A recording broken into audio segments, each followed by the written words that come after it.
है क्या कि बौद्ध धर्म के बारे में देखिए, तो बौद्ध धर्म में ना 4 आर्य सत्य हैं। 4 गो आर्य क्या जी सत्य है, मतलब क्या क्या बात सत्य है ये देखिए। पहला बात है विश्व में दुख है। विश्व में क्या जी दुख है, मतलब विश्व में कोई ऐसा इंसान है जिसमें दुख नहीं हो। मान लीजिए कि आप पढ़ रहे हैं, ये भी तो एक दुखी है। दुख है। अरे इतना दूर से आ रहे हैं पढ़ने के लिए। दुख है इसलिए कि पैसा दे रहे हैं। दुख है इसलिए कि पैसा दे रहे हैं आप। देखिए दुख का कारण हुई है। अब दुख का क्या जी कारण वैसा पैसा दे रही है, यही कारण है। अब देखिए दुख को दूर कैसे किया जा सकता है, ये तीसरी बात है। ये 3 बातें जो ना बौद्ध आपका जो महात्मा बुद्ध का मुख्य रूप से 3 उपदेश है। चौथा उपदेश आने के कारण ही क्या हो जाता है आपका मतलब बौद्ध धर्म में वैदिक धर्म जो है आपका मतलब कहता है कि शामिल हो जाता है या समावेश हो जाता है। ठीक है, मतलब महात्मा बुद्ध कहते हैं कि मतलब ईश्वरीय सत्ता को आपको नहीं मानना है, मतलब ठीक है ऐसी को नहीं मानना है, किसी मतलब चीज को नहीं मानना है, मूर्ति पूजा को नहीं मानना है। लेकिन यहाँ पर क्या था जी उस सभी को माना जाता है। तो देखिए आपका है क्या कि मतलब दुख निरोध क्या जी दुख निरोध मतलब उसे खत्म करने का। दुख निरोध गामनी प्रतिपादन या प्रतिपादन, सिर्फ प्रतिपादन समझिएगा। तो देखिए 3 गो यार रखिएगा। विश्व में दुख है, विश्व में क्या जी दुख है, दुख का कारण है और दुख को कैसे किया दूर कैसे किया जाए। चौथा बात है दुख निरोध। निरोध मतलब दुख को यही रुकना ही होता है, ठीक है। दुख को कैसे दूर किया जाए, निरोध मतलब रुकना। देखिए गामनी मतलब उससे आगे बढ़कर कैसे उसका दुख निरोध का आप उपाय कीजिएगा, कुछ आप दूर कर सकते हैं। तो अब आगे देख, पहला को हम लोग देखते हैं दुख। तो दुख जो है ना निराशवादी दृष्टिकोण है। दुख क्या जी निराशवादी दृष्टिकोण है। पहला बात आपका ये दुख का, तो दुख क्या है तो निराशवादी का जी दृष्टिकोण। ये रखना निराशवादी दृष्टिकोण मतलब जो आपका है ना जिनको दुख होता है वो निराशवादी मतलब दृष्टि मतलब उनका जो है ना वो निराश हमेशा रहते हैं। अब इससे बात है क्या पूरे संसार में दुख है, पूरे संसार में क्या जी दुख है, हर किसी का दुख है मतलब किसी न किसी वजह से। अब प्रत्येक घटना में क्या जी दुख है, प्रत्येक क्रिया में भी क्या जी दुख है, मतलब कोई भी काम करिएगा तो दुख उसमें हल्का है, ठीक है। फिर क्या कि बहुत वस्तु में भी दुख नहीं है, मतलब वस्तुओं में भी क्या जी दुख है। हर एक वस्तु में क्या थोड़ा बहुत क्या जी दुख होता है, चाहे वो निर्जीव हो चाहे वो क्या जी सजीव। अब भाई क्या मोबाइल में भी दुख है भाई साहब देख। तो अब दूसरा देखिए क्या जी दुख के कारण क्या क्या है। पहला दुख का कारण है अज्ञान। महात्मा बुद्ध जी के अनुसार पहला क्या जी अज्ञान मतलब कम साक्षर रहेगा, ज्यादा दुख आपको मतलब सामना करना पड़ेगा। दूसरा बात है क्या जी ईर्ष्या, क्या जी तीसरी बात क्या जी ईर्ष्या मतलब दूसरे से जलना उलना। फिर क्या जी तीसरी बात क्या जी लालच भी कीजिएगा तो आपको थोड़ा दुख होगा। मान लीजिए कुछ कहीं पर मतलब बट रहा होगा नहीं मिल रहा होगा लोग मतलब अब जैसे देखिए जैसे कि आपको क्या दिया गया, इंडिया के राजाओं को क्या किया अंग्रेजों ने क्या किया लालच दिया और लालच करके क्या कब्जा कर लिया भाई। फिर क्या वासना, क्या जी वासना। और क्या जी मतलब क्या सर मतलब किसी को अपने कंट्रोल में रखना, अपने वश में कर। हाँ अपने वश में कर सकते। अब भाई क्या किया जी मोह भी क्या जी दुख है। अब भाई साहब मोह भी माया भी रखिएगा तो भी क्या जी फिर क्या जी रूप। अब रूप भी मतलब रूप को भी ज्यादा ध्यान दीजिएगा व्हाइट ब्लैक पर तो अभी क्या जी दुख है। अब भाई क्या जी संवेदना इत्यादि में क्या जी हर एक वस्तुओं में उन्होंने कह दिया कि भाई साहब वस्तु में हर चीज में क्या जी दुख के कारण। अब दुख निरोध क्या जी दूसरे का जी और दुख क्या जी निरोध। तो ये एक आशावादी दृष्टिकोण है, ये क्या जी आशावादी दृष्टिकोण है कि मतलब इसे आशा लगता है हाँ दुख को दूर किया जा सकता है। यदि दुख के कारणों को दूर किया जाए तो दुख दूर हो जाएगा। दुख के कारणों को अगर दूर किया जाए तो दुख क्या होगा जी दूर हो जाएगा। मतलब कारण क्या भाई साहब अज्ञान आप है थोड़ा सा ज्ञान ले लीजिए, ईर्ष्या मत कीजिए, लालच मत कीजिए, वासना वाली चीज भूल जाइए, मोह के चक्कर में मत पड़िए, रूप पर ध्यान मत दीजिए, ठीक है। शिष्य निंदा किसी की बातों से आप मोहित मत होइए, ठीक है। आपको जो अच्छा लगता है वही कीजिए। देखिए दुख निरोध गामनी प्रतिपादन ये भी क्या है आशावादी दृष्टिकोण है। इससे भी दुखों को दूर किया जाएगा, इससे भी क्या दुखों को दूर किया जाएगा। तो है क्या कि इसमें अर्थात दुखों को दूर करने का मार्ग जो है ना आस्तिक मार्ग है।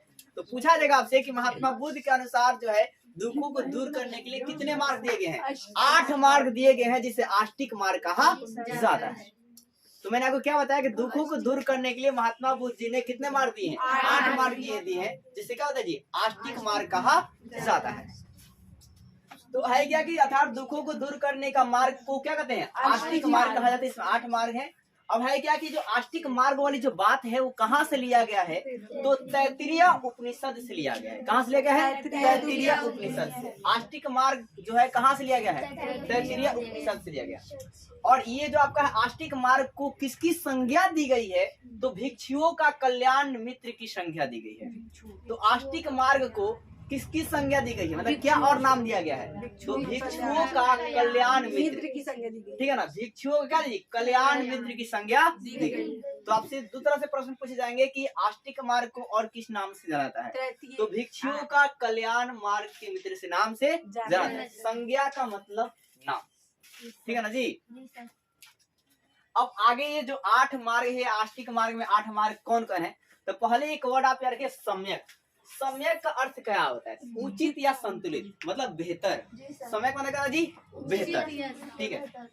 तो अब है क्या कि सम्यक में मतलब जो है 8 मार्गों में मतलब है क्या, उसको 3 भागों में डिवाइड किया गया था, प्रज्ञाशील, समाधि। प्रज्ञाशील और क्या जी? समाधि। इसमें मतलब 8 मार्ग मिल जाएगा आपको। कौन कौन? पहला है सम्यक दृष्टि, मतलब आपका उचित दृष्टि होना चाहिए, मतलब देखने का जो नजरिया है वो आपका बिल्कुल सही होना चाहिए, ठीक है, उचित होना चाहिए, बेहतर होना चाहिए। ठीक है। सम्यक संकल्प, जो भी आप संकल्प लेंगे वो आपका उचित होना चाहिए, ठीक है ना, एकदम अपने बातों पर रहिए। सम्यक वाक्य, जब भी आप कुछ बोले तो आप उचित बोलिए, अनुचित मत बोलिए, नहीं तो झगड़ा हो जाएगा, ठीक है भाई साहब। अब देखिए है क्या कि सील, क्या जी? सील। तो इसमें सील में भाई साहब क्या है? सम्यक, ये रखिएगा, सम्यक दृष्टि, सम्यक संकल्प, सम्यक वाक्य। सम्यक दृष्टि होना चाहिए, सम्यक संकल्प आप लीजिए और सम्यक आप वाक्य को बोलिए, ठीक है। दूसरा बात है सील में भाई साहब सम्यक आजीव, जीवन जीने का आपको तरीका उचित होना चाहिए, ठीक है। अब देखिए उचित जीवन आप कैसे जी सकते हैं, जैसे मान लीजिए कि आपका अगर सरकारी आप टीचर, मतलब मान लीजिए टीचर में मैं बता रहा हूँ, तो आपका फर्ज है, आपका काम है एक पल एक चीज से, जो भी मतलब ऐसे फिजिक्स के अकॉर्डिंग देखा जाए, एनर्जी ही बहुत ज्यादा कलेक्ट हो जाती है तो मास का निर्माण होता है। और जो एनर्जी, अगर आपने पॉजिटिव एनर्जी को, मतलब एनर्जी का रूल है कि अगर एनर्जी आपने जो भी मतलब आउटसोर्स में भेजा है वो एनर्जी आपके पास लौट कर आएगी। अगर आपने पॉजिटिव एनर्जी को भेजा है तो आपके पास फिर पॉजिटिव एनर्जी आएगी, ठीक है। कहने का मतलब कि अगर किसी शिक्षक का काम है कि अगर मतलब वो सरकारी स्कूल, किसी भी स्कूल में है, प्राइवेट या सरकारी, अगर वो पढ़ाने का काम है तो उनका फर्ज है कि वो पढ़ाने का काम करेंगे। तो उनके पास क्या होगा कि उनके लड़के भी होंगे, तो मायने मान के चलिए कि वो मतलब क्या बोलते हैं कि उतना अच्छे से नहीं पढ़ते, लेकिन उनके पास उतना व्यवहार रहेगा कि समाज में उनकी जो है जो स्थिति होगी औरों से थोड़ा ऊपर होगी। लेकिन अगर वही मतलब नहीं पढ़ाते होंगे तो अगर ठीक है, मतलब नहीं पढ़ाते होंगे, थोड़ा नेगेटिव इफेक्ट होगा, तो वहाँ पर क्या होगा कि उनके जो बच्चे उतने नहीं पढ़ पाते या नहीं लिख पाते। ये डॉक्टर और टीचर हर किसी के लिए बात की जाती है, सारे, ठीक है। वो एनर्जी आपके पास वही एकदम श्योर है कि लौट कर आएगी, ये फिजिक्स का था, साइंस के। तो यहाँ पर मैं बता रहा था क्या कि सम्यक आजीवक, मतलब उचित आपके पास जिंदगी जीने का तरीका होना चाहिए। फिर आप कहा क्या? सम्यक व्यायाम, व्यायाम भी आप करें उचित व्यायाम कीजिए, ये नहीं कि दोपहर में लगे व्यायाम ठीक है, ऐसा नहीं करना है। अब क्या? सम्यक कमर्थ, क्या जी? समय क्या जी? कमर्थ। कोई भी आप काम करें आप उचित काम कीजिए, कोई भी अनुचित मत काम कीजिए जिससे आपको परेशानियों का सामना करना पड़े। अब मान लीजिए कि जाके ट्रेन का खराब हो जाइएगा तो भाई साहब का चलेगा, स्वाहा तो होता ही है, इसलिए। अब दिखाया क्या? समाधि में बात करते हैं, तो पढ़ा क्या? सम्यक स्मृति, क्या जी? सम्यक स्मृति। तो सम्यक स्मृति का मतलब क्या होता है? सम्यक मतलब उचित होता है, आपको पता है, तो है क्या? उचित चीजों के में दिमाग को लगाना, ठीक है ना। स्मृति मतलब अपने दिमाग को लगाना। तो भाई साहब दिमाग कहाँ लगाएंगे? उचित चीजों में, अनुचित चीजों में नहीं लगाएंगे, ठीक है। उपाधि उचित चीजों में लगाइए। देखिए सम्यक समाधि, क्या जी? सम्यक क्या जी? समाधि, मतलब कोई भी अगर समाधि में बनाता है उसको उचित समाधि बनाए, कैसे मतलब कहीं भी ऐसे फेंक। तो ये थे आपका महात्मा बुद्ध के 8 मार्ग, जिसे 3 भागों में बांटा गया था, प्रज्ञाशील और क्या जी? बोले कोई दिक्कत है?